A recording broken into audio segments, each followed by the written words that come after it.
Welcome back to more Trickmas here on the Doggie Dojo. We had a fun time doing 5 tricks with your canine companion. The first 5 tricks in my Trickmas series. You can check out the whole series right here or in the description down below. If you don't want to miss a single video here on the Doggie Dojo, hit that subscribe button and that notification bell. We're going to do 5 more tricks from the Trickmas series with my puppy Mochi.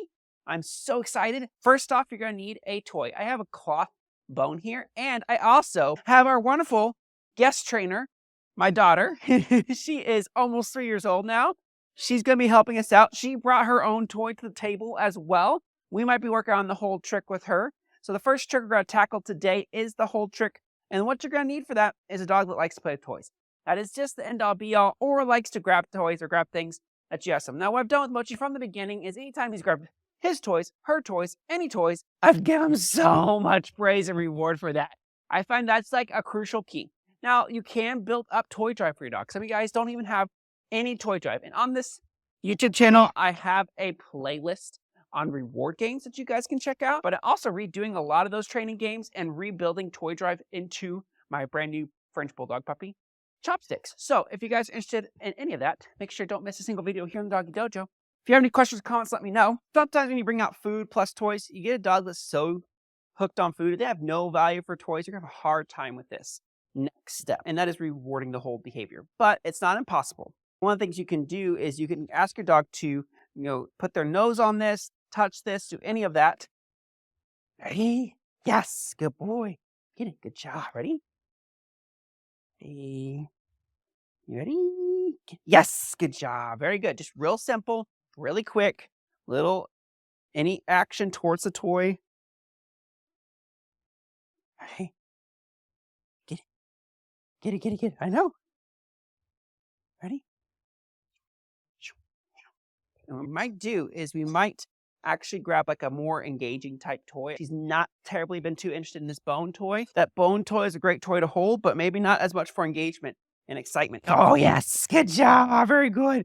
And this is what you do to build toy drive, but also the whole trick game. It helps a lot if your dog likes to play with toys. Good boy. What a good boy. Good hold. What a good job. Yes. Just encourage them. And then say, thank you. Give a release word. And that's the thing, is you need to find that toy that really, yes, good boy. Mark and reward the bite down behavior, not the let go behavior. Mark and reward the bite down by marking the word yes or with a clicker. Ready? Ready? Get it. Ready? Ready? Yes, good job. Get it. Oh yeah, good boy, good boy. Right here, good boy. Thank you. Awesome, very good. So as soon as he bit down, he let go of it. So I made him go back and get it. These are really good things that are happening. All these things you're going to see with your dog too. Hey, get that toy. I think he has to paw it. We're going to do that trick next. We're going to do shake a paw next here in a second. Get. Oh, I know. Ready. Good boy. Super. Having good fetch is good. Ready? Yes, good job. Mark that bite down behavior. Eventually, your dog's going to get the idea. Like grabbing the toy is just getting him the reinforcement. Get up here. Oh, man. Get that toy. Good boy. Work on sustaining hold. Good job, right? Good boy. Don't worry about put that food behind your back. Don't show it to him. Thank you. And there we go. We're starting to get that hold trick longer and longer periods of time. With him, I hope to have a long hold even from a distance. All right, next trick you're going to do. By the way, do you like my festive gear? I love this show. Make sure to let me know if you like this show too. It's one of my favorite shows with my daughter. But these are also my Pluto Santa hats, or Goofy, depending on what you want to look at it. This could be Pluto, could be Goofy. But what we're going to do is we're going to shake a paw. Now, how you're going to do this is you're going to take this treat and you're going to put it into a position where your dog, yes, starts to move their paw towards it. But if they just lift their paw in the beginning, yes, just mark and reward that behavior. What I'll start to do too is being ambidextrous, where they don't have to do just one paw. I start getting them to do the other paw as well. Yes, good job. If I use my hand closest to their left paw, which is my right hand, I mark and reward that behavior. And then eventually what you're going to get is you're going to say the word shake. And this is really important because I always like to introduce the word shake before I introduce my hand, so they understand that shake and pawing you on your body only happens when you say the word shake. Otherwise, you're going to get a dog that's pawing you and all your family and all your guests all the time. So shake. Yes, good job. Shake.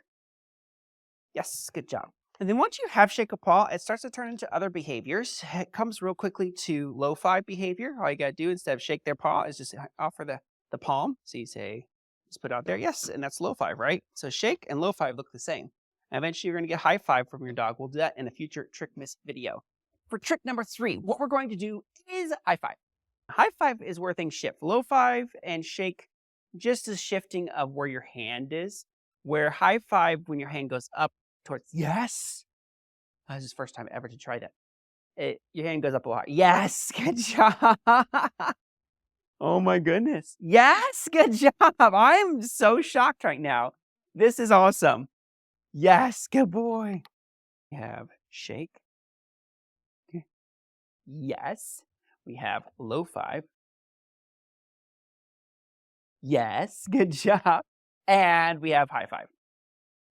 But it's Christmas time, so I'm extra generous. So we're going to move on to another trick, which is feet. Finding your dog's feet. And we're going to add to this, and we're going to teach y'all how to get your dog to do what's called back up.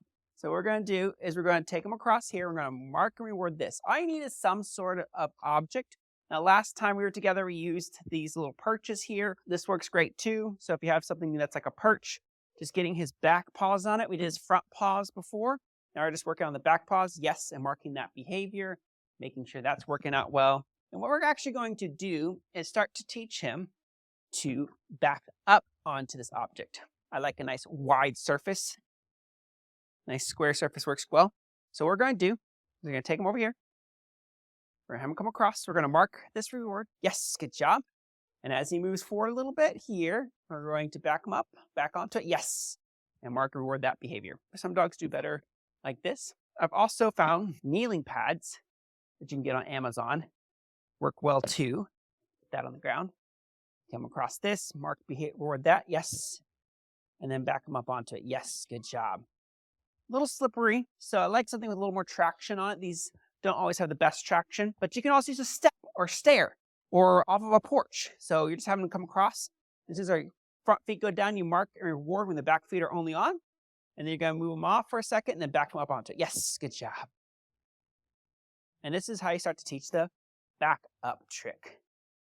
Yes, good job. Oh, yeah.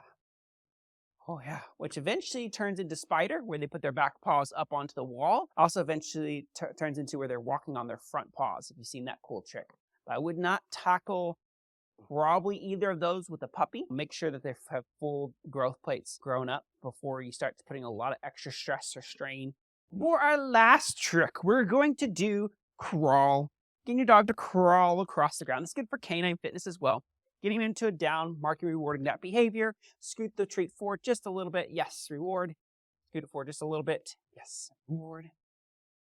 Scoot it forward just a little bit.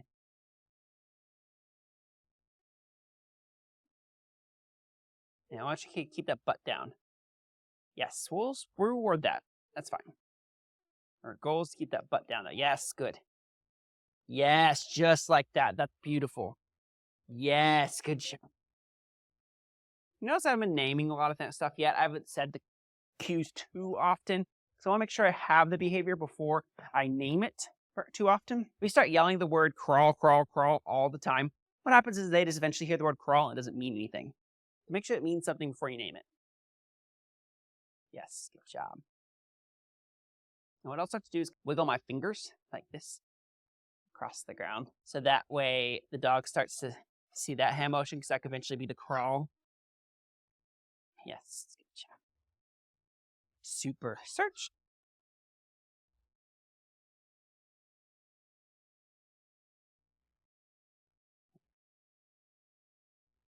Yes, good boy.